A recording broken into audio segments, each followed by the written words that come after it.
Welcome to Coffee with Joe for March 31st, 2011. It's a Thursday. Joe, last week we talked about how the Federal Reserve and Federal Reserve Chairman Ben Bernanke's toolbox was inadequate to improving the employment situation in this country. Employment really is stuck at 9% if we're to believe the official numbers. People are not being counted because they've run out of benefits on the far side, but and in the press we're hearing that the economy has rebounded. We've been hearing this since the green shoots talk close to 3 years ago now.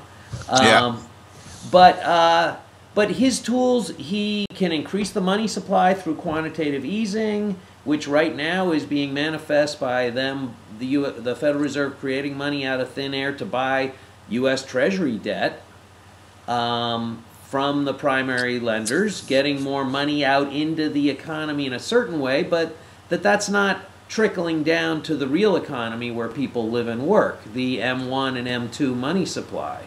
Right. So you're an advocate of monetary reform along the lines of Dennis Kucinich's NEED Act. How would that work different, Joe?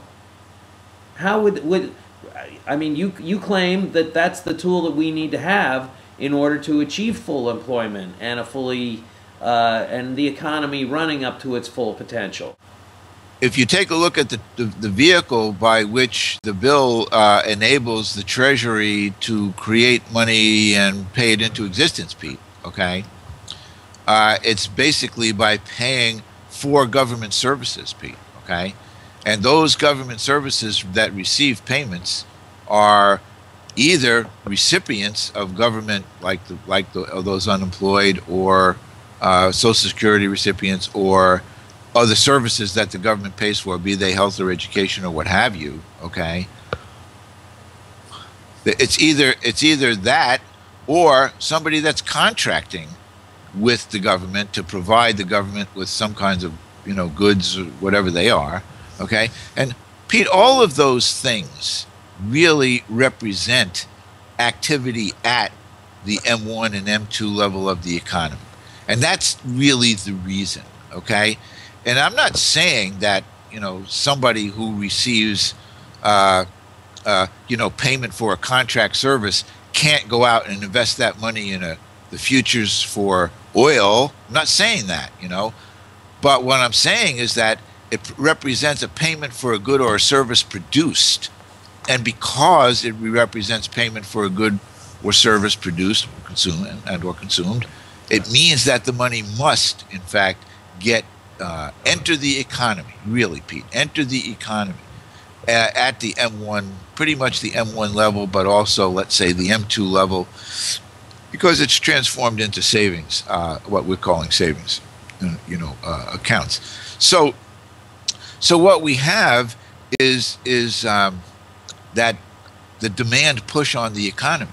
That is to say, the money that comes in, okay, that comes in at the M1 level, pushes the economy to grow.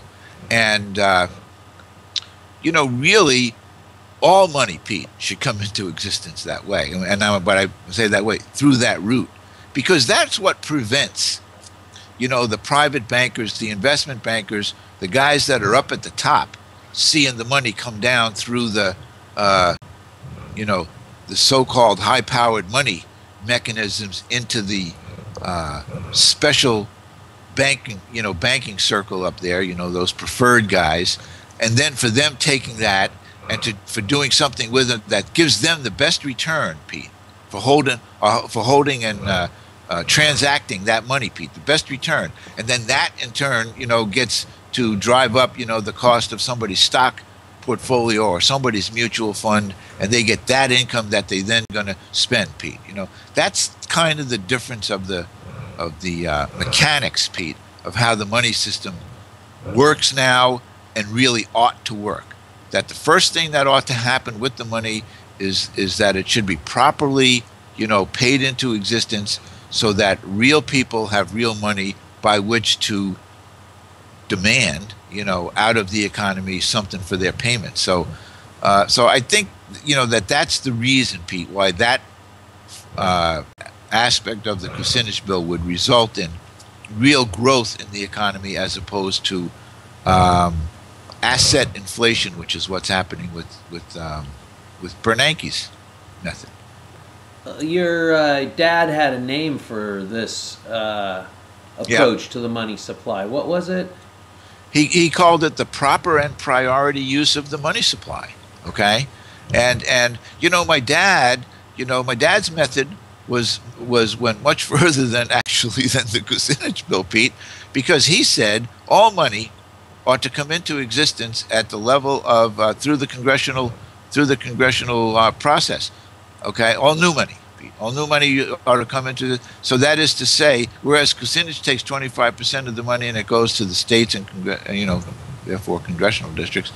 My dad said all the new money ought to go that way, and that meant that's what he meant by the proper and priority use, because it's the people themselves that determine the priority use of the money supply, Pete. Okay, if they have it to do their infrastructure projects and to build their schools and to run their healthcare systems and and all of that other stuff, then there isn't any question. And he used to say it's indisputable, that the money is going to contribute to real economic growth, because you're going to prevent any of the money from getting skimmed off, as he used to call it, for improper uses. For given the function of money as the means of exchange, Pete. Okay, take away from the means of exchange, put it into speculation, and put it into commodity trading and all that other stuff. What do you have? You don't have enough, for the rest of it. So my dad said the proper and priority use of the money supply was the driving force, behind economic stability. That's how we got there. So does it ever reach an equilibrium, or do you have to keep priming the pump that way? By keep having to put money. I mean, you give $5,000 to everybody in the country who makes less than $20,000 a year. They spend it, it's gone. Don't you have to give it to them again, or does it ever reach an equilibrium where it's self-perpetuating? Well, Pete, the beauty, if you will, of that aspect of the money supply is that's where the real velocity of monetary transactions actually happens. Okay, and so therefore, by increasing the money's activities at that higher velocity level of the economy means that the need for more new money is diminished. Okay, and would remain diminished. Now, it wouldn't be reduced to zero, given that there's going to be more population, and given that there's going to be technological advances and productivity advances and all of those kinds of things. But it has the dampening effect by putting it into the place in the economy where people use it. People use it and turn it over, and use it and turn it over. And that's really, Pete, that's the real economy that we function in. Okay, well, that's about it for our time for today, Joe. Thanks for expanding our understanding, and we'll see you next week. Okay, Pete. Thanks, buddy.